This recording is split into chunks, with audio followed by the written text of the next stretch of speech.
The water always felt like freedom to me. It was the only place where I could let go of the heavy silence that followed me everywhere inside my home. My marriage had become a cage, a quiet one where the bars weren't made of iron but of indifference. I used to beg for his attention, wait for his voice to soften when speaking to me, crave the warmth of his hands reaching for mine. But years passed, and all I was left with was a man who came home late, ate quickly, and vanished into the bedroom with his phone in his hand as if I no longer existed. That's why I began spending long hours in the pool. The cool water held me when no one else did, and the sound of my own breaths underwater reminded me that I was still alive. I liked being alone there, floating, drifting away from the loneliness I couldn't admit out loud. But one afternoon, something happened that would shift everything. I had slipped into the pool, letting the sun kiss my skin while I closed my eyes, pretending the world around me didn't exist. The house was quiet, as always, and I thought I had the entire backyard to myself. Then I heard the sound of footsteps on the stone tiles. At first, I thought it was him, my husband finally deciding to notice me, but when I turned, it wasn't him. It was her, my niece. She had been staying with us for a while since her parents' separation, and though she kept to herself most of the time, that day she came straight toward me with a shy smile on her lips. "Can I join you?" she asked softly. I was surprised, but I found myself nodding before I could think of a reason to say no. She slipped into the pool, the water rippling around us, and suddenly I wasn't alone anymore. At first, we just floated side by side in silence. I was aware of her presence in a way that startled me. I had grown used to the sound of nothing, the company of absence, so having her there felt different. She broke the silence with a laugh. "You swim beautifully," she said, and it made me laugh too, because I had never thought of my swimming as beautiful. It was survival, not art. Still, her words touched something inside me, something I didn't realize was starving. Compliments had been missing from my life for so long that even the simplest one lit me up in ways I wasn't prepared for. I brushed it off with a smile, but deep inside I felt it, the warmth of being noticed. As we drifted closer, she started talking about her life. Her voice carried both strength and sadness. She told me how hard it was watching her parents tear each other apart, how she often felt like she didn't belong anywhere, not in her mother's house, not in her father's, not even in her own skin sometimes. I listened carefully, every word wrapping around my heart.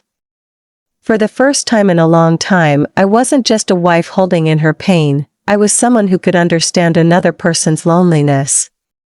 I confessed little pieces of myself too, not everything, but enough to show her that I understood what it meant to feel abandoned while still surrounded by people. Something shifted that day in the water.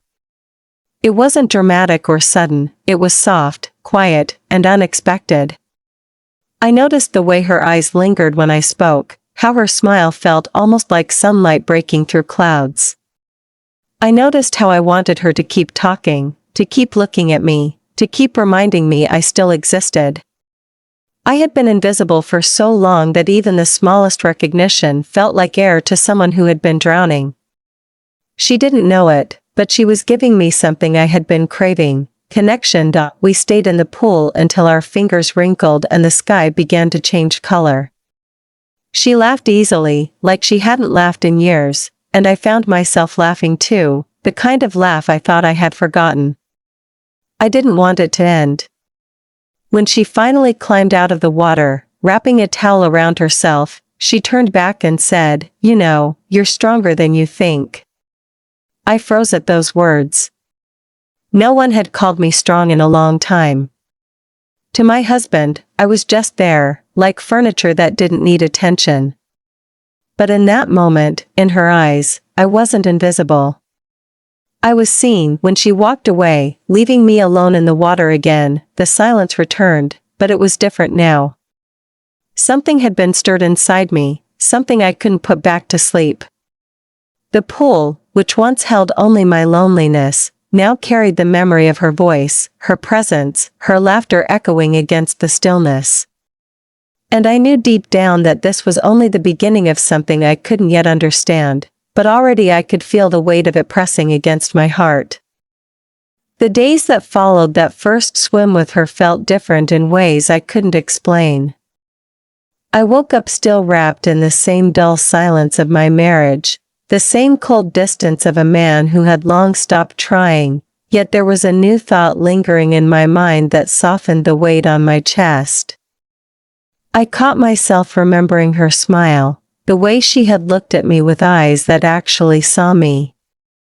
It wasn't that anything inappropriate had happened, but the simple act of being noticed, being spoken to with warmth, made me feel alive in a way I had not felt for years. I tried to push it away, to tell myself it was just a small moment, nothing more, but my heart had already captured it, holding on to it like a secret treasure. One evening, I found myself at the pool again. My husband had texted to say he would be late, no explanation, just like always. I had stopped expecting explanations a long time ago. He came home when he wanted, and when he did, his presence was heavier than his absence. I slipped into the water, letting it cool my skin, and I thought I would be alone again. But then I heard her voice behind me, gentle, a little playful.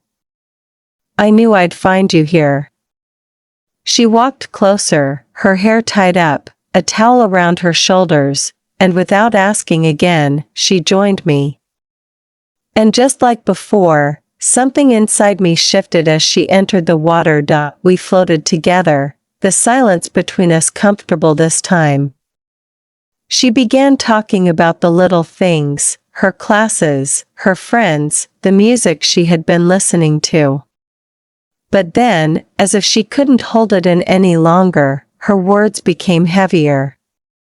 She spoke about how unwanted she felt after the divorce of her parents, how neither of them seemed to have room for her anymore. Her mother told her she was too difficult, her father too busy with his new life. "Sometimes I think no one would notice if I disappeared," she whispered, her eyes downcast, the ripples of the water trembling around her. Those words cut into me because they were mine too, spoken years ago in silence. I knew exactly what it was like to be invisible in your own home, to feel like your presence was too heavy for someone you loved. I moved closer, my voice trembling as I told her softly that I understood. I confessed how often I lay awake in bed next to a man who didn't even turn to look at me, how I spent days waiting for a touch that never came, a word that never arrived. I didn't go too far, but enough for her to see that I wasn't just an aunt with advice. I was a woman carrying her own brokenness. Her eyes lifted to mine, full of something I couldn't name. It wasn't pity, it was recognition, as if she had just found someone who could mirror her pain back to her. That moment made me feel closer to her than I had felt to anyone in years. I realized then that maybe life wasn't about being perfectly strong all the time, maybe it was about finding someone who understood the cracks. She smiled faintly and said, "I wish you were my mother. At least you'd care." My chest ached at those words, and I had to look away because I felt tears threatening to rise. We kept talking, sharing things that had been buried for too long. I told her about the dreams I once had before my marriage drained them out of me, about how I once believed in a love that lifted you instead of breaking you down. She listened intently, her head tilted slightly, as if every word mattered. And when she spoke of her fears, her doubts, her sense of not belonging, I listened too, truly listened, because I knew what it meant to speak and not be heard. That night, we didn't laugh as much as we had before. Instead, we built something stronger, an understanding, a quiet bond that tied us together. When we finally climbed out of the pool, the air cool against our damp skin, she lingered beside me. She touched my arm lightly, just a small gesture, but the warmth of it stayed even after she walked away. It wasn't romantic then, not in any open way, but it was something just as dangerous. It was connection. A connection that filled the emptiness I carried, a connection that I knew would keep drawing me back to her. I went to bed that night with my husband sleeping soundly beside me, his back turned as usual, but for once I didn't feel completely hollow. I felt seen, heard, and even cared for, and it terrified me how much I wanted to feel that again. The days turned into a rhythm I hadn't expected. I would wake up each morning with the same tired routine, the same silence at breakfast, the same absence of warmth from my husband, but underneath it all was a strange sense of anticipation I couldn't shake. I found myself wondering when she would appear again, when I would hear her light footsteps on the tiles or her soft voice breaking through the quiet that usually suffocated me. It wasn't that I planned it, but somehow every time I went to the pool, she seemed to find her way there too. At first, I told myself it was coincidence, that she simply liked swimming, that she was just looking for distraction from her own pain. But deep down, I knew there was something more, something that was beginning to grow between us even if neither of us dared to name it. The conversations became longer. She asked questions about my life, questions no one had asked me in years. She wanted to know what I loved, what I dreamed about when I was younger, what kind of woman I thought I would become. No one had asked me that since before my marriage, before I had let go of those dreams to fit into the life my husband wanted. For the first time, I found myself talking about those forgotten pieces of myself, the books I once wanted to write, the places I wanted to travel, the way I once believed that love could be a kind of freedom. Her eyes never left mine as I spoke, and I saw admiration in them, the kind that made me feel alive, beautiful, even valuable. She would smile and tell me I still had time, that I was stronger than I thought, that I was more than the loneliness I carried. Every word felt like a lifeline being thrown to someone who had been drowning for years, but alongside that comfort was something else, something dangerous that I tried to ignore. It was the way her compliments lingered in my mind long after we parted. The way her laughter echoed in my chest hours later. The way my heart seemed to notice her presence more than it should. I told myself it was harmless, that I was simply starved for affection and clinging to the only source I had found. But late at night, lying next to my husband's cold body, I knew it was more than that. I couldn't stop replaying her words, her smile, the way she leaned just a little closer when we spoke. One afternoon, the heat was sharp, and I was already in the pool when she joined me again. She wore a light smile but carried a heaviness in her eyes. As we floated, she admitted she had trouble sleeping, that her mind never stopped replaying the fights between her parents, the rejection she felt in both their homes. I listened, but something inside me ached deeper than before. I wanted to protect her, to hold her, to give her the love she had been denied. Without thinking, I reached out and touched her hand beneath the water. It was just a small gesture, innocent enough, but the way her fingers tightened around mine sent a current through me that I couldn't ignore. For a moment, neither of us spoke.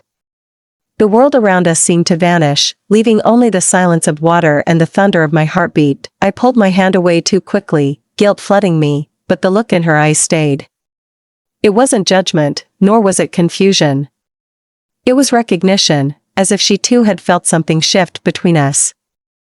I turned away, trying to mask my racing thoughts, but inside I was unraveling. I told myself I was imagining things, that I was reading too much into a simple moment, but deep down, I knew the truth. Something had begun that night. When I went inside, my husband barely looked at me. He muttered a few words about work, ate his dinner, and disappeared into the bedroom without asking how I was, without caring where I had been. The emptiness he left in his wake only made the memory of the pool stronger. I lay in bed staring at the ceiling, torn between shame and longing, knowing that whatever this was, it was only going to grow harder to resist. That night felt heavier than most. The house was quiet in that suffocating way I had grown used to, with the sound of cutlery and footsteps long gone, leaving only the hum of appliances and the weight of silence. My husband hadn't come home, and I didn't even bother asking where he was. There was a time when I would text, call, wait at the window like a fool, but I had stopped wasting my energy on someone who no longer wasted his on me. Instead, I went to the one place that gave me peace, the pool. The water was still under the moonlight, dark but inviting, and slipping into it felt like letting the night itself wrap around me. For a while, I floated on my back, eyes fixed on the stars, my mind buzzing with all the thoughts I kept buried during the day. I thought about how life had brought me here, how a marriage that was supposed to be love turned into a long ache that seemed to have no end. I didn't hear her at first, but then I saw movement at the edge of the pool. She was standing there with a towel in her hand, her hair loose, her eyes curious as if she had been searching for me. "You're out late," she said softly, almost as though she was afraid to disturb the calm. I forced a smile, though my chest tightened. "Couldn't sleep," I replied, and she nodded like she understood, because maybe she did. Without hesitation, she slipped into the water beside me, and the ripples spread out between us, drawing us closer until we were floating side by side beneath the stars. At first, we didn't say much. The night was too quiet, too intimate, and words felt too heavy to throw into the air. But after a while, the silence broke. I found myself admitting things I had never said aloud. I told her how long it had been since I felt seen, how empty it felt to live in a house with someone who treated me like a shadow. My voice cracked when I confessed how small I had begun to feel, how invisible. It wasn't just marriage that broke me, it was the years of being ignored, the years of silence that cut sharper than words ever could. She listened without interrupting, her eyes wide, her face open, as though every word I spoke mattered. And then, in a voice so soft I almost missed it, she said, "You don't deserve that. You deserve someone who looks at you and sees everything." The air shifted between us after those words. I felt it deep inside me, the way her honesty sank into the cracks of my heart like light. I turned to face her, and for a moment, we just looked at each other. There was no laughter this time, no playful distraction. There was only vulnerability, raw and unfiltered. My hand brushed against hers beneath the water, not on purpose but not entirely by accident either. This time, she didn't pull away. Her fingers lingered, wrapping gently around mine, and the silence between us grew louder than any sound could. My heart pounded so hard I thought it might break through my chest, and guilt rose in me like a tide. But alongside it came a rush of something I hadn't felt in so long, desire. Not just physical, but the desire to be wanted, to be cherished, to be seen as someone worth holding. I tried to speak, to pull back, to remind myself of the rules that existed, but my words caught in my throat. She leaned in closer, her eyes not leaving mine, her expression both nervous and determined. "You're not alone anymore," she whispered, and those words undid me. It had been years since anyone had said something that touched me like that. I could feel the line I was about to cross, the weight of it pressing against my chest, but in that moment, I didn't want to step back. I wanted to feel alive, even if it meant stepping into something forbidden. When she finally rested her head against my shoulder, I let her. I let her because it felt too right to deny, too comforting to refuse. The warmth of her skin against mine sent shivers through me, and though no one would ever see us there under the night sky, I felt exposed, stripped bare of all the walls I had built to survive. We stayed like that for what felt like hours, neither of us moving, both of us knowing that something had changed forever. When she finally pulled away, her eyes searched mine, looking for something, permission, understanding, maybe even love. I couldn't give her answers, not then, but I didn't walk away either. And when I finally climbed out of the pool, my heart was heavy with guilt, but also with something I hadn't felt in years, hope. The morning after that night by the pool, I carried a weight inside me that I couldn't name. It was guilt, yes, but it was also something sweeter, something that kept pulling at me no matter how hard I tried to resist. I moved through the house like I always did, quietly, unnoticed. My husband sat at the table, half distracted by his phone, sipping his coffee without looking at me. I placed a plate in front of him out of habit, and he muttered a flat thanks without glancing up. Once upon a time, that small exchange would have cut me, but now I felt a strange detachment, as if I were watching my life from a distance. My heart wasn't in that kitchen anymore. It was still by the pool, still holding the warmth of her hand, still hearing her voice whispering, "You're not alone anymore." Throughout the day, I tried to bury myself in chores, tried to push away the thoughts that kept creeping back. But she lingered in everything. The way the sunlight spilled through the window reminded me of how it had reflected on her wet hair. The way the quiet wrapped around the house reminded me of how different silence felt when she was beside me. I realized that I was waiting for her, counting the minutes until the chance we might cross paths again. It terrified me how quickly she had become the only source of light in my dim existence. When the evening came, I found her in the backyard, sitting near the pool with her knees pulled to her chest. She looked small, fragile, lost in her own world.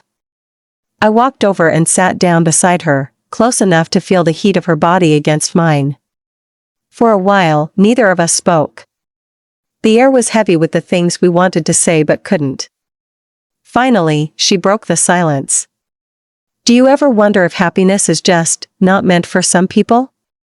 Her voice was low, almost breaking. My chest tightened.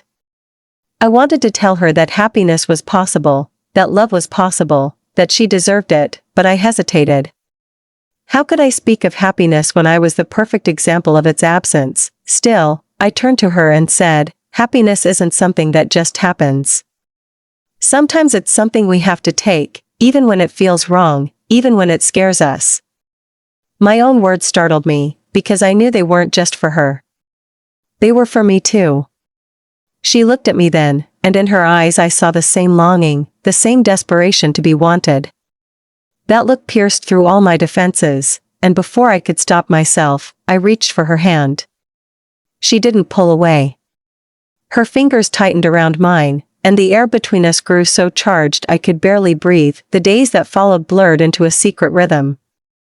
We never said aloud what was happening, but everything about us had changed. Our conversations turned softer, closer. She began brushing against me when we passed each other, lingering touches that spoke louder than words. I caught her eyes lingering on me, not in an innocent way, but in a way that made my stomach twist with both fear and desire. I knew I should have stopped it, should have pulled back, but every time I looked at her, I saw not just my niece, I saw the one person who made me feel alive. Inside the house, my husband remained oblivious. He was too wrapped in his own distractions to notice the quiet glances, the hushed voices, the way I carried a glow I hadn't carried in years. He never asked why I was smiling more, why I spent more time outside, why the woman he had ignored for so long suddenly seemed lighter. And maybe that was what hurt the most. His blindness confirmed what I already knew. I had been alone in my marriage long before anything else had happened. At night, when I lay in bed, I replayed every moment with her. The way she made me laugh with her teasing, the way her voice softened when she spoke of her fears, the way her hand fit perfectly in mine under the water. It wasn't just desire, it was comfort, connection, a sense of being seen that I had been starving for. I felt guilty, of course I did, but the guilt was never enough to outweigh the hunger. The truth was that I didn't want to let it go. I couldn't. She was giving me something I thought I had lost forever, the reminder that I was still capable of being loved, and so, the line between right and wrong blurred until I could no longer tell the difference. All I knew was that every time she smiled at me, every time her fingers brushed against mine, every time her eyes held me just a little too long, I felt more alive than I had in years. And that feeling, dangerous as it was something I wasn't ready to give up. The change between us was no longer something hidden beneath the surface. It showed in the way she sought me out more often, in the way her laughter carried a softness that seemed reserved only for me, in the way her eyes lingered long enough to leave me breathless. I tried to tell myself it was still innocent, that I was imagining the shift, but I knew better. The bond had crossed into a place that was no longer just comfort or companionship. It had become something far more dangerous, something that consumed my thoughts when I woke and haunted me in the quiet moments before sleep. My husband, blind as ever, barely noticed. But there were small cracks forming, signs that he was beginning to sense something. He started asking little questions, his eyes narrowing when he saw me smiling to myself, his voice sharp when he caught me distracted. He never guessed the truth, but suspicion hovered around him, and I felt the walls of my double life slowly closing in. One evening, he came home earlier than usual. He sat at the table, studying me as though I were suddenly a stranger. "You seem different," he said, his tone flat but edged with accusation. I forced a laugh, busying myself with clearing plates. "Maybe because I've been trying to take better care of myself," I replied, but the lie tasted bitter on my tongue. His gaze lingered for a moment longer before he shrugged, retreating into his usual indifference. Yet that short exchange left me shaken, because if he had noticed even the smallest shift, then maybe it was only a matter of time before everything was exposed. Despite the fear, I couldn't stay away from her. If anything, the risk only pulled us closer. She had stopped hiding how she felt. Her compliments grew bolder, her touch more deliberate. Sometimes she would brush her hand against mine and let it stay there, her thumb tracing soft patterns that made my skin burn. Other times she would lean close when she spoke, her voice lowering as if the world outside didn't exist. Every little gesture carved deeper into me, and though guilt weighed on me heavily, the desire for her presence was stronger. I couldn't deny it anymore. I needed her. Late one night, when the house was asleep, I stepped outside to find her already sitting by the pool, her legs dipped in the water. The moonlight reflected against her face, and for a moment I just stood there, watching her. She turned when she sensed me, her eyes lighting up in a way that made my chest ache. "I thought you wouldn't come," she whispered, and I felt my resolve shatter. I sat beside her, close enough that our shoulders touched, and in that quiet night, we talked about everything and nothing. She told me about her dreams, the places she wanted to see, the kind of love she wished existed. And I confessed things I had never dared to say before, that I was tired of living as though I were invisible, tired of giving my heart to someone who had long stopped caring. Her hand found mine, and this time I didn't pull away. I let her fingers intertwine with mine, and the simple act felt like a vow. I knew how wrong it was, and yet I also knew how right it felt. The guilt of betrayal gnawed at me, but the emptiness of my marriage had left me starving for something real, and she was giving me that without hesitation.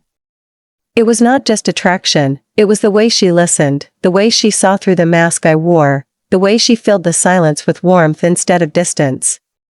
With her, I wasn't invisible. With her, I mattered. The days became a blur of stolen moments and hidden glances. At times I caught myself trembling with fear, terrified that someone might notice, that the delicate secret we carried would collapse into ruin. But other times, I felt a kind of reckless freedom. For so long, I had lived chained to a love that didn't exist, a marriage that drained the life out of me. And now, here she was, showing me a different way of being, a way where love was raw and messy but real. Even when I lay beside my husband at night, his back turned, his breath steady with indifference, I could still feel the ghost of her touch, the way her hand had lingered in mine. It haunted me, but it also kept me alive. Every choice I made from then on carried a heaviness. I knew the path I was on was dangerous, knew it could end in heartbreak and destruction, but I couldn't stop myself. The more I tried to hold back, the stronger the pull became. It was as if we had stepped into a current too strong to escape, carrying us further and further away from the lives we were supposed to live. I told myself I would find the strength to end it, to draw a line before it went too far. But when she looked at me with those eyes full of unspoken love, when her fingers brushed against mine with a tenderness that melted every wall I had built, I knew I didn't want to end it. I wanted to fall, no matter where it led. The tension that had been building finally broke one evening, as if the universe itself had decided that secrets could no longer hide in the corners of our lives. My husband came home earlier than I expected, his footsteps echoing through the hallway with an unusual heaviness. I was in the living room, distracted and restless, my thoughts tangled with the memory of her hand in mine from earlier that day. He walked in, his eyes sharp and searching, and for the first time in years, he didn't just look through me, he looked at me. "What's going on with you?" he asked, his voice tight. At first I didn't answer, caught between denial and truth, but his gaze bore into me, demanding something I wasn't ready to give. I told him nothing was wrong, that he was imagining it, but even as I spoke, I felt the lie falling flat. He slammed his hand against the table, the sound jolting me, and his words came out bitter and cold. "Don't think I haven't noticed. You smile when I'm not around. You've been distant, but not the kind of distant I'm used to. There's something different in you." His accusation wasn't entirely clear, but the edge in his voice cut deep. For years, he hadn't cared enough to notice the hollowness in me, but now that I had found even the faintest light, he could sense it, and it made him furious. I tried to deflect, to turn it back on him, but the dam inside me cracked wide open.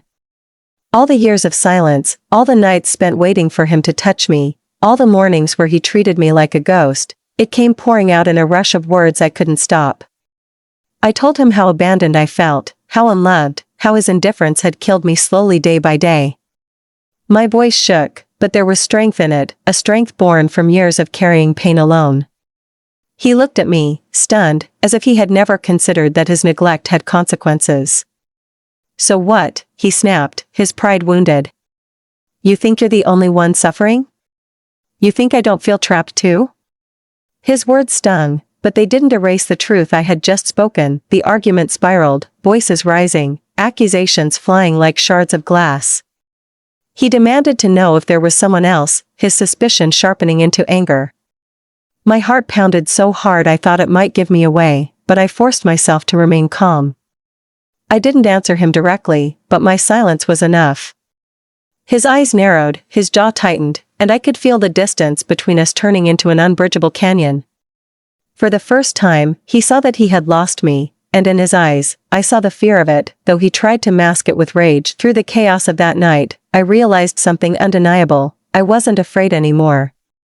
The fear of confrontation, the fear of being caught, the fear of breaking apart the fragile shell of our marriage, it no longer held me. Speaking my truth out loud had released something inside me. I was tired of pretending, tired of shrinking myself to fit a love that had long died. When he stormed out of the room, slamming the door behind him, I sat there trembling but also strangely free. She found me later, sitting by the pool with tears streaking my face, my hands shaking as I tried to steady my breathing.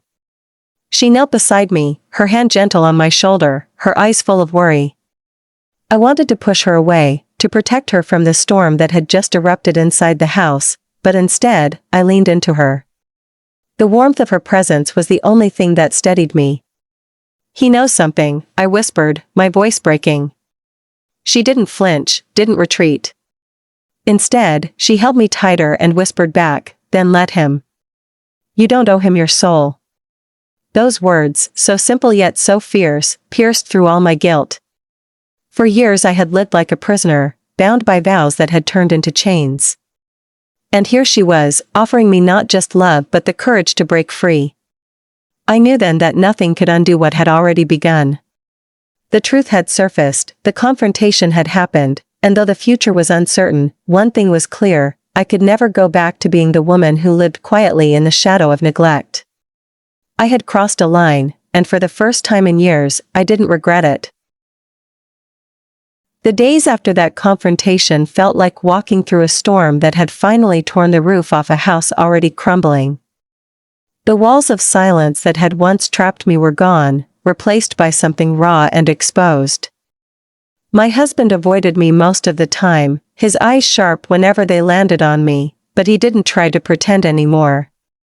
The fragile illusion of our marriage had been shattered, and all that was left between us was a heavy truth neither of us could escape. I found myself staring at him across the table one morning, watching him scroll through his phone without a word, and I realized how little love remained. We were strangers bound only by years of habit and a promise that had long since lost its meaning. For the first time, I allowed myself to think about what life would look like without him, and the thought no longer terrified me. It set me free. In the quiet moments when the weight of guilt threatened to suffocate me, she was there. She didn't push me to decide, didn't demand answers I wasn't ready to give. Instead, she offered presence, a steady hand when mine shook, a smile when the sadness tried to pull me under. With her, there was no pretending. I didn't have to be strong all the time, I didn't have to hide the cracks, and I didn't have to beg for affection. She gave it freely, naturally, as if it was the most obvious thing in the world to see me, to care for me. That kind of love, quiet, genuine, patient, was something I hadn't felt in so long that it felt both terrifying and healing at once. One night, after another argument with my husband that ended in slammed doors and bitter silence, I went outside to the pool. She was already there, waiting as if she knew I would come. I sat beside her, my body trembling with exhaustion, and for a long time we didn't speak. The water rippled gently, the moonlight catching its surface, and I felt like I was staring at a reflection of my own life, restless, unsettled, but still alive. Finally, I turned to her, my voice barely more than a whisper. I can't do this anymore. I can't keep pretending I'm happy in a life that's been empty for so long. The words spilled out of me like confession, and saying them out loud made them real. She looked at me, her expression steady, and in her eyes I saw no judgment, only understanding. Then don't, she said softly. You don't have to live like this. It was such a simple answer, but it carried the weight of everything I had been too afraid to admit. I had been holding on to a marriage out of duty, out of fear, out of the belief that walking away meant failure.